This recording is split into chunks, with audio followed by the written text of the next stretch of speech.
और पिछड़े वर्ग के अभ्यर्थी उपलब्ध नहीं है, इसलिए इनके पदों को सामान्य वर्ग से भर दिया जाए। कैबिनेट में मैंने कड़ा एतराज जताया। माननीय मुख्यमंत्री जी ने मेरे एतराज पर अपनी सहमति भी दी। प्रस्ताव लाने वाले अपर मुख्य सचिव को बहुत तेज चाय भी पिलाई, लेकिन प्रस्ताव स्थगित नहीं किया। नतीजा हुआ कि उस प्रस्ताव के आधार पर पिछले 7 महीनों से लगातार सभी मेडिकल कॉलेजों में और सभी चिकित्सा विश्वविद्यालयों में सामान्य वर्ग के यानी ऊंची जाति के लोगों की एकमुश्त एक तरफा नियम विरुद्ध तैनाती की जा रही है। Professor, reader, associate professor, assistant professor, प्रवक्ता आदि पदों पर एक जाति विशेष के लोगों को मन चाहे तरीके से तैनाती दिया जाना सरकार की अराजकता का एक जीता जाता नमूना है। वहीं पर पीजीआई जैसे उच्च चिकित्सा संस्थान में 54 पदों पर सामान्य वर्ग के लोगों के बैकलॉग भर्ती के नाम पर एक जात वर्ग विशेष के लोगों की तैनाती की जा रही है। सभी सामान्य वर्ग के लोग हैं, एक भी अनुसूचित जात का नहीं, एक भी अनुसूचित जनजाति का नहीं, एक भी पिछड़ा वर्ग का नहीं। इसके साथ ही साथ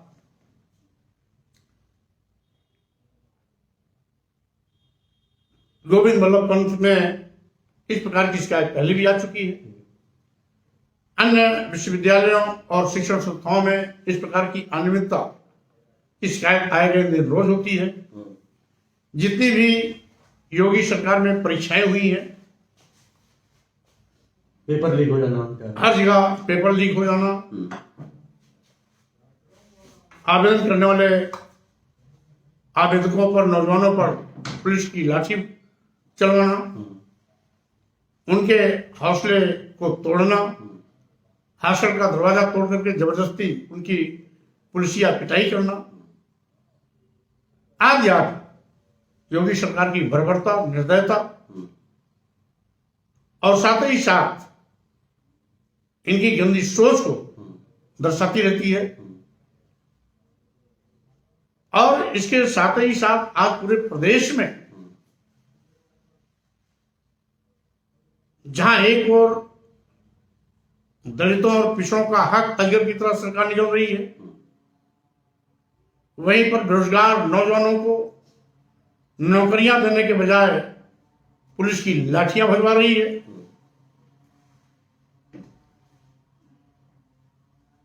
यह पहली ऐसी निर्दयी सरकार है कि पूरे देश के किसानों को सालों साल खुले आसमान के नीचे बैठना पड़ा। किसान भी वापस नहीं हुआ। चुनाव आहट आते ही जनधार किसान ने डर के मारे रातों रात बिना किसानों से बात किए, यही वजह गृह मंत्री किसान बिल भी वापस हो गया। पश्चिम यूपी का दौरा कर रहे हैं, जाटों से मिल रहे हैं। कहीं पर किसानों को गाड़ी से रौंदवा करके मारा जा रहा है। कहीं लंबे आंदोलन धरने में बहुत से किसान शहीद हुए हैं। एक और किसान शहीद हो रहा है, दूसरी ओर किसानों की फसल योगी जी के सांड और बछड़े चल रहे हैं। योगी जी के सांड और बछड़े से क्या मतलब है? मतलब किस तरीके से? जो आवारा पशुओं की बात आप कर रहे हैं, कैसे? वो आवारा पशु ही उनको देखिए, जहां भी जाके देखिए खेतों में 100-100, 200 सांड और बछड़े उस खेत में पूरे फसल को चौपट कर रहे हैं, पूरी फसल चाह जा रहे हैं। किसानों के लाखों लाख की फसल योगी जी के गोरू चल रहे हैं। किसान बेचारा रखवाली करता है रात दिन, फिर भी फसल नहीं बच रही है। अच्छा,000 रुपया किसान सम्मान निधि के नाम पर सालियां देके कहते हैं हम बहुत बड़ा किसानों का सम्मान कर रहे हैं। यानी किसानों के सम्मान की इज्जत 6,000। लाखों की फसल जानवर चल रहे हैं, लाखों की फसल छुट्टा जानवर चल कर जा रहे हैं, लाखों की फसल सांड और बछड़े चल जा रहे हैं, लाखों की फसल योगी जी के गोरू चल जा रहे हैं। और 6,000 लेकर के किसानों का मरहम आ रहा है, भाई 2,000 तो हम हर चौमाही देते हैं ना। तो इस तरीके से जो सरकार की घटिया सोच है वो भाजपा की नैया डुबोएगी, सरकार से बाहर का रास्ता दिखाएगी, समाजवादी पार्टी सरकार बनाएगी, क्योंकि साइकिल ने रफ्तार पकड़ लिया। स्वामी जी, जब इतनी सारी दिक्कतें थी तो फिर क्या खबर यही है रही है, बात यही निकल रही आ रही है, फिर स्वामी जी ने 5 साल इंतजार क्यों किया? आप ही के मंत्रिमंडल में सहयोगी ओम प्रकाश आजमल ने 18 महीने में जो है सरकार से इस्तीफा दे दिया। देखिए, अगर वहां रह करके मैं सब कुछ बहुत बारीकी से नहीं समझा होता तो शायद आज योगी सरकार बैकफुट पे नहीं आई होती। तो इसका मतलब ये आपने पहले जो प्लानिंग, इसका मतलब वो बात सही थी। जब दिल्ली में हमारी मुलाकात हुई थी आपसे 1 से 1.5 साल पहले, तब आपने कहा था कि 2022 के चुनाव में देखिए किस तरीके से पूरा नई दशा और दिशा तय होती है और क्या करते हैं। स्वाभाविक रूप से जो कुछ भी हो रहा था, ये प्लानिंग के तहत आपने पहले ही तय कर लिया। जो कुछ भी हो रहा था जी, मैं उन कड़वे घूट को पी रहा था, लेकिन जब नए जर्नलिस्ट की बारी आई, लोहा गर्म देखा तो हम थोड़ा चला दिया। बीजेपी ये कह रही है मौका परस्त स्वामी प्रसाद यादव, अब देख रहे हैं कि इधर की लहर है, इसलिए तो क्या इस सवाल में मैं एक चीज ऐड करना चाहूंगा, क्योंकि बीजेपी के बहुत सारे लोग नेताओं से हमारी बात हुई तो उन्होंने कहा कि स्वामी प्रसाद मौर्य ने मौका देखा क्या, तो मैंने उनसे यही कहा कि इसका मतलब आप भी मानते हैं कि समाजवादी पार्टी की सरकार आ रही है, उनको मौका दिखा, उनको लगा और करीब इस बार उन्होंने पाला बदल लिया। देखिए, भारतीय जनता पार्टी को बहुत गलत गुलाता नहीं होनी चाहिए। इसी उत्तर प्रदेश में 14 साल तक बनवास झेले हैं। 14 साल बाद भारतीय जनता पार्टी उत्तर प्रदेश सरकार तब बनी थी जब स्वामी प्रसाद मौर्य के साथ लाखों लाख कार्यकर्ता और जनाधार बहुजन समाज पार्टी छोड़ करके भारतीय जनता पार्टी में गया था। उनको ये भी गलतफहमी नहीं होनी चाहिए कि उनकी सरकार भाजपा के नेताओं के बलबूते पर नहीं, बल्कि स्वामी प्रसाद मौर्य के साथ जाने वाले लाखों लाख कार्यकर्ताओं के बलबूते पर बनी थी। और वही कार्यकर्ता जब भारतीय जनता पार्टी को छोड़ रहे हैं तो भारतीय जनता पार्टी को बनवास होना तय। और समाजवादी पार्टी में जिस तरीके से बड़ी मजबूती के साथ आए, जनाधार दिन दुनी रात चौगुनी गति से बढ़ा, साइकिल की रफ्तार बढ़ी है, तो स्वाभाविक रूप से समाजवादी पार्टी की सरकार बनना भी तय हो गई। अरे स्वामी जी, एक चीज जानना चाहूंगा, आपके जब इस्तीफे की खबरें बाहर आई मीडिया के जरिए और दूसरे प्लेटफॉर्म के जरिए, क्या आपको ऐसा लगा कि मुझे घर वापसी करनी चाहिए एक बार दोबारा, बहन जी की तरफ से पहल हुई हो या कोई बात हुई हो, या आपने सीधा मन बना लेते नहीं अब समाजवादी पार्टी के साथ ही जाना है इसलिए अब उधर कोई नहीं? देखिए, एक चीज जान लीजिए, कमान से निकला तीर कभी वापस नहीं आता, जुबान से निकली बोली कभी वापस नहीं आती, और बंदूक राइफल से निकली कभी गोली वापस नहीं आती। तो स्वामी प्रसाद मौर्य इसलिए वापस, तो स्वाभाविक रूप से एक बार निर्णय लिया तो लिया, और हमने ठान लिया कि भाजपा की विदाई करना है तो कोई भी ताकत भाजपा को बचा नहीं सकती और समाजवादी पार्टी को सरकार बनने से कोई रोक नहीं सकती। आप दलितों, पिछड़ों की, अल्पसंख्यकों की और दूसरे वर्गों की बात करते हैं, खासकर कुछ जातियों को छोड़कर। चंद्रशेखर आजाद रावण भी आप लोगों के साथ थे। आपको क्या वजह लगती है कि एक युवा चेहरा जो शायद कुछ फायदा आपको पहुंचा सकता था वो साथ नहीं है, इसके पीछे की वजह क्या लगती है आपको? देखिए, क्योंकि हमारा उनका कोई अलग से कोई बैठक नहीं हुई, टेलीफोन पर उनकी मेरी वार्ता हुई थी। अच्छा, आपकी मुलाकात मतलब पर्सनली नहीं? और अखिलेश जी से शायद उनकी मुलाकात हुई थी, जैसा कि बकौल चंद्रशेखर जी जानकारी मिली। और मैंने समाजवादी पार्टी राष्ट्रीय अध्यक्ष अखिलेश यादव जी से बात भी किया।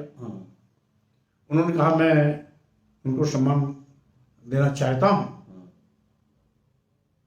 लेकिन जितना उन्होंने पहले कहा उतना मैंने कर दिया। अब हमारे परिवार के सदस्य अगर कोई भी, तो स्वामी प्रसाद मौर्य क्यों नहीं करते फिर? कोई भी बात मिल बैठ के तय करनी है तो मैं उसकी भी जिम्मेदारी निभा सकता हूँ। तो आप ही पहल कर दीजिए ना अपनी तरफ से कि कम से कम एक युवा चेहरा और एक जोश भरा शख्स भी आएगा। मैं कोई रास्ता निकालूंगा जिससे कि हर मामले का समाधान हो। चलिए, एक बहुत अहम सवाल, मुद्दे इस बार आप लोगों ने गिनाया जो आपका गठबंधन है, बेरोजगारी, शिक्षक भर्ती, 69,000 शिक्षक उनकी भर्ती हो गया, महंगाई हो गया, पेट्रोल डीजल हो गया, ये सब चीजें तो मुद्दे आप लोग बनाए। इसके अलावा इस समीकरण को और मजबूत करने के लिए क्या प्लान है आप लोगों का? देखिए, कुल मिलाकर के आज भारतीय जनता पार्टी अपने गलत कारनामों के चलते बैकफुट पे है। 80-20 का नारा देकर के जो इन्होंने समाज और देश को तोड़ने की कोशिश की थी, हमने 85 तो हमारा है, 15 में बंटवारा है का अर्थ चला करके आप दोनों नेता, मैं आपको यहाँ एक चीज रोकना चाहूंगा। आप दोनों नेताओं का मतलब, एक आप हो गए, एक ओम प्रकाश राजभर हो गए, उन्होंने कहा जैसे बंगाल में खेला हो गए, यहाँ पे खदेड़ा हो गए, नारा दे दिया। आपने 80 की जगह 85 और 15 में वो कर दिया। मतलब ये क्या गठजोड़ किस तरीके से है? देखिए, क्योंकि इन्होंने समाज और देश को तोड़ने का नारा दिया, हमने समाज और देश को जोड़ने का नारा दिया। 85 तो हमारा है, 85 तो हमारा है, 15 में भी बंटवारा है। यानी हम 15 के लोगों को भी साथ ले रहे हैं, वहां भी पीड़ित हैं, वहां भी योगी जी सताए हुए हैं, वहां भी तमाम ऐसे लोग हैं जिनके साथ जनजातीय अत्याचार हुआ। उन अगड़ों के भी तमाम ऐसे बेटे और बेटियां हैं जो छात्रावास में रहते हैं, स्कूलों में रहते हैं, सरकार की गलत नीतियों के भेदभाव के शिकार भी हैं। उन सबको हमारे साथ खड़ा होने का अवसर मिल रहा है और हम उन सबकी भी राय लड़ रहे हैं। तो इसलिए हम तो सबको जोड़ रहे हैं। और योगी जी एंड कंपनी समाज को तोड़ रही है और राष्ट्र को तोड़ रही है, क्योंकि ये 80-20 बना देकर के हिंदू मुस्लिम का खेल खेलना चाहते हैं। आखिर हिंदू मुस्लिम का खेल क्यों? अगर आप इतने ज्यादा हिंदू के शुभचिंतक थे तो मैं आपके चैनल के माध्यम से भाजपा के लोगों से पूछना चाहता हूं कि 25% अनुसूचित जाति और जनजाति के लोग क्या हिंदू नहीं है? 54% पिछड़े वर्ग के लोग क्या हिंदू नहीं है? अगर ये 80-82% लोग हिंदू नहीं है तो हिंदू क्या मुख्यमंत्री की बिरादरी के लोग अकेले? क्या दिनेश शर्मा की बिरादरी के लोग अकेले? मतलब क्या इसी 2 जात के लोग हिंदू हैं और शेष हिंदू नहीं है? अगर इनका फार्मूला यही है, यही इनकी गंदी सोच है, तो स्वाभाविक रूप से आपने उसका तोड़ निकाला। तो स्वाभाविक रूप से 85 तो हमारा है, 15 में बंटवारा है के नारे से इनके 80-20 को मैं तहस नहस कर दूंगा। अच्छा, एक चीज मैं और जानना चाहूंगा, जब आप मंत्रिमंडल में थे, खबर याद थी कि वहां पर किसी को बोलने की, कहने की इजाजत नहीं थी। क्या ऐसा था? इस तरीके की चीजें थी? मतलब कान खुले हो लेकिन सुनना कुछ नहीं है, जबान होनी चाहिए लेकिन बोलना कुछ नहीं है, आंखें खुली हो मगर देखो कुछ नहीं, इस तरीके का? देखिए, मुझे तो कहीं बोलने से कोई रोक नहीं सका। नहीं, वो तो स्वामी प्रसाद मोरे का पुराना व्यक्तित्व रहा है कि जब आप अपनी बात करते हैं तो आप बोलते हैं। हाँ, बहुतों की जुबान बंद रहती थी, लेकिन स्वामी प्रसाद मौर्य आवश्यकता अनुसार अपनी बात रखते भी थे और साथ ही साथ जब तो जिहाद भी करना पड़ता था तो वो भी करते थे। कभी किसी की हिम्मत स्वामी प्रसाद मौर्य को रोकने की नहीं पड़ती थी। और यही कारण है कि जब वक्त आया है तो पहले तो मैं केवल कहता था और अब हथौड़ा चला रहा हूं। तो आप, मैं एक आखिरी सवाल आपसे लूंगा, मैं बहुत ज्यादा समय नहीं लूंगा आपसे। इस वक्त जो समीकरण बैठा है, जो हम भी फील्ड में हैं, देख रहे हैं, वेस्टर्न यूपी आप लोगों का काफी मजबूत नजर आ रहा है, जो उस तरीके से आप लोग भी कह रहे हैं और दूसरे भी जो ओपिनियन पोल्स हैं वो भी कह रहे हैं। लेकिन जो ईस्टर्न यूपी है उसमें कहीं ना कहीं बीजेपी थोड़ा सा खेल करने के उसमें है, या वो कहते हैं वो इतना ज्यादा मजबूत नहीं है। इसकी क्या वजह है, या इस पर कोई गौर कर रहे हैं आप लोग, क्या देख रहे हैं? देखिए, पूरा उत्तर प्रदेश योगी राज से त्रस्त है। पूरे उत्तर प्रदेश के किसानों का फसल छुट्टा जानवर चट कर रहे हैं। पूरे उत्तर प्रदेश में नौजवानों पर नौकरी नहीं बल्कि लाठियां पच जा रही हैं। पूरे उत्तर प्रदेश के दलितों और पिछड़ों का हक मारा जा रहा है। पूरे उत्तर प्रदेश में अनुसूचित जात, जनजाति और पिछड़ों के पिछड़े वर्गों के आरक्षित पदों पर सामान्य वर्ग के लोगों की भर्ती की जा रही है।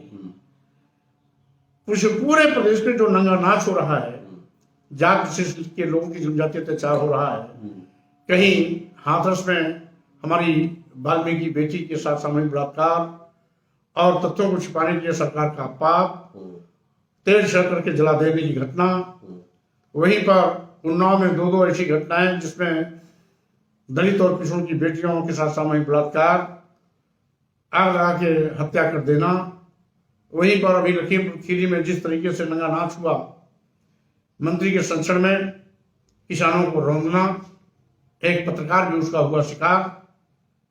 साथ ही साथ इसके अतिरिक्त आपके झांसी में, जौनपुर में, आपने इतनी सारी चीजें गिना दी। सोनभद्र में, कहते लॉ एंड ऑर्डर तो मिर्जापुर में, पहले और खराब, मिर्जापुर में, जिस तरीके से दलितों की बस्तियां उजाड़ी गई, गोरखपुर के गधा थाने में 40 दिन के अंदर 7 हत्याएं हुई, फिर भी वहां का यशो और सीओ नहीं हटाया गया क्योंकि मुख्यमंत्री जी की बिरादरी का था।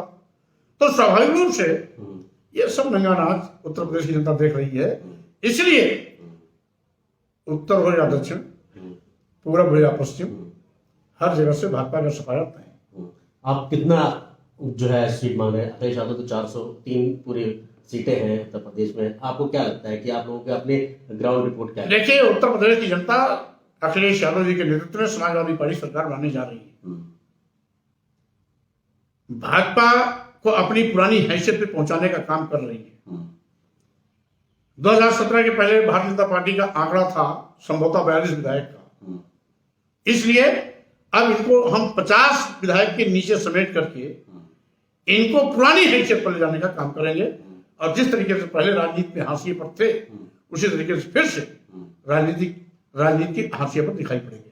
चलिए, बहुत बहुत शुक्रिया हमसे बात करने के लिए। तो ये थे उत्तर प्रदेश के पूर्व कैबिनेट मिनिस्टर स्वामी प्रसाद मौर्य। एक नेता थे ओम प्रकाश यादव, उन्होंने कहा था कि उत्तर प्रदेश में अब खदेड़ा हो गए, और स्वामी प्रसाद मौर्य जी ने एक नारा दे दिया, 85 तो हमारा है और अब 15 में बंटवारा है। अभी देखना ये होगा इस नारे को लेकर उत्तर प्रदेश की जनता किस तरीके से आने वाले दिनों में वोट करती है और राजनीति का ये ऊंट अब किस करवट बैठता है। मुझे दीजिए इजाजत, नमस्कार।